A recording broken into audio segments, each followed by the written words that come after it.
Olá, meus queridos, dando continuidade aqui nas perguntas. Professor, as leis humanas interferem no espiritual? Ótima pergunta. Lei humana. Então vamos lá. Lei humana e lei espiritual.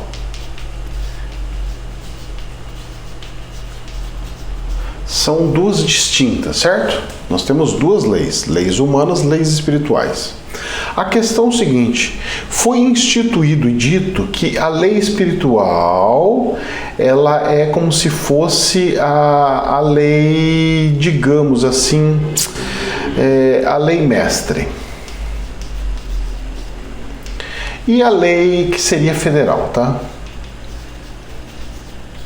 E a lei humana como se fosse a lei secundária,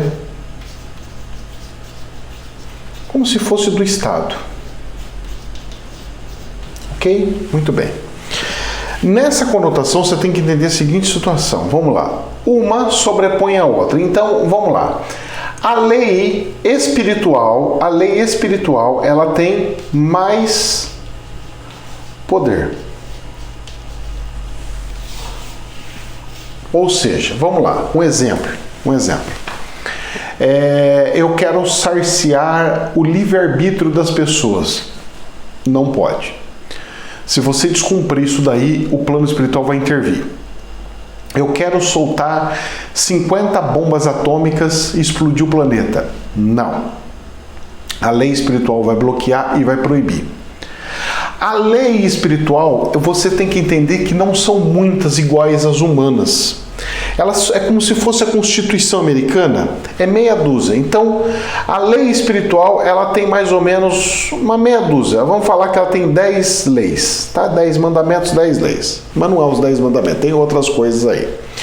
Tem 10 leis. A humana tem mais de 5.000. Muito bem. Então, dá a sensação de que a lei humana é mais do que a lei espiritual. Dá essa sensação. Agora tem um detalhe. A pergunta foi, não é se qual tem mais força, mas a pergunta foi, as leis humanas interferem no espiritual? A pergunta é, sim. Por que sim, professor? Não entendo isso daí, eu queria entender. Vamos lá.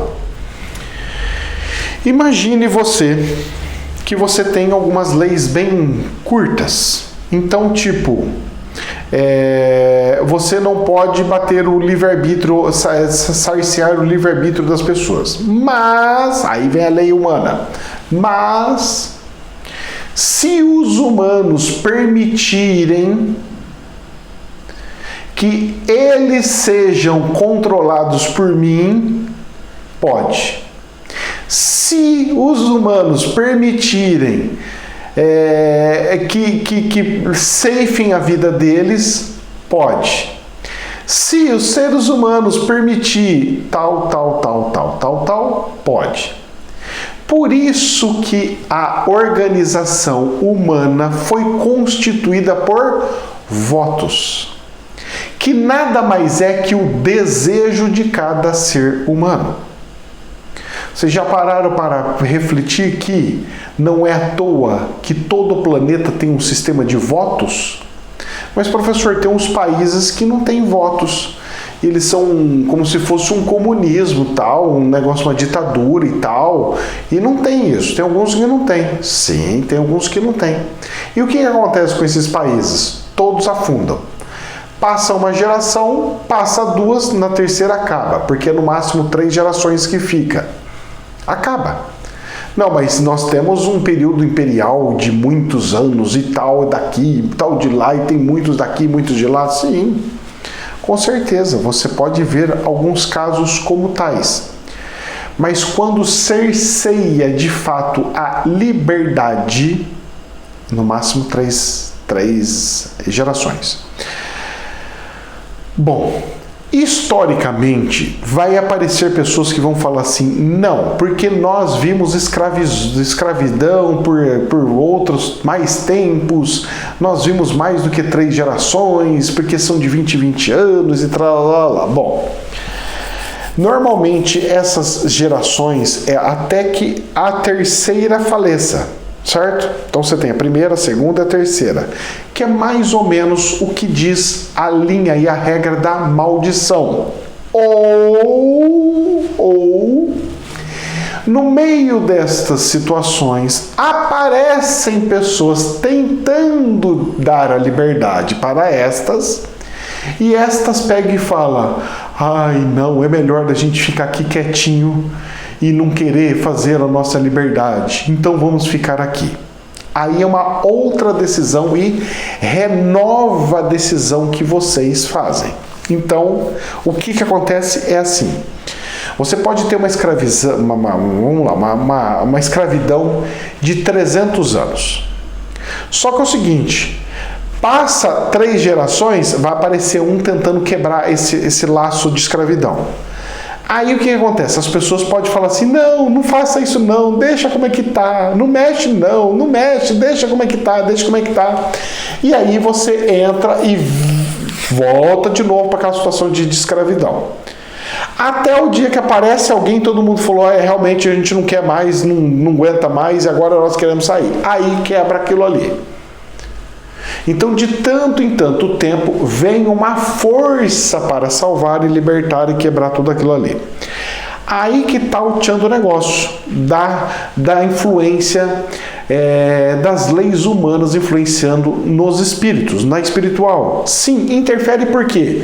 Porque são decisões humanas que criam leis humanas. São decisões humanas que criam situações que afetam o espírito. Então tem fases do espiritual que pode ter a transição. Então, tipo assim, nós estamos numa fase onde pode ter a transição. O povo quer a liberdade ou o povo quer o anticristo e se afundar numa guerra e explodir tudo? Ai, nós queremos explodir tudo, nós gostamos do caos, escolhemos o caos, então vai tudo pro caos. Ai, nós queremos a liberdade, nós queremos a salvação, vai pra salvação. Nós queremos a bandidagem, nós queremos tudo, vai pra bandidagem. De tempo em tempo vem sempre aquela situação. E sempre vem a questão de decisão.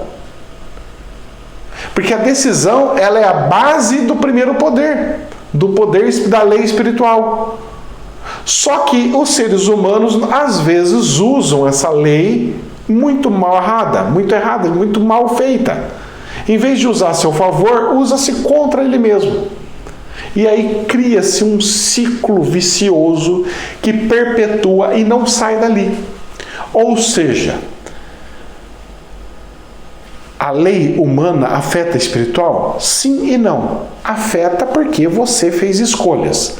Não porque a lei espiritual ela é superior. Então, ela não afeta a lei superior, mas ela afeta os espíritos, não os que estão desencarnados, porque eles vão fazer análise e ver se vão querer encarnar ou não ali naquela situação. Entenderam? Então, ela afeta o espírito encarnado e não o espírito desencarnado. Meus queridos, que Deus abençoe. Jamais a verdade absoluta, somente um prisma. Namastê.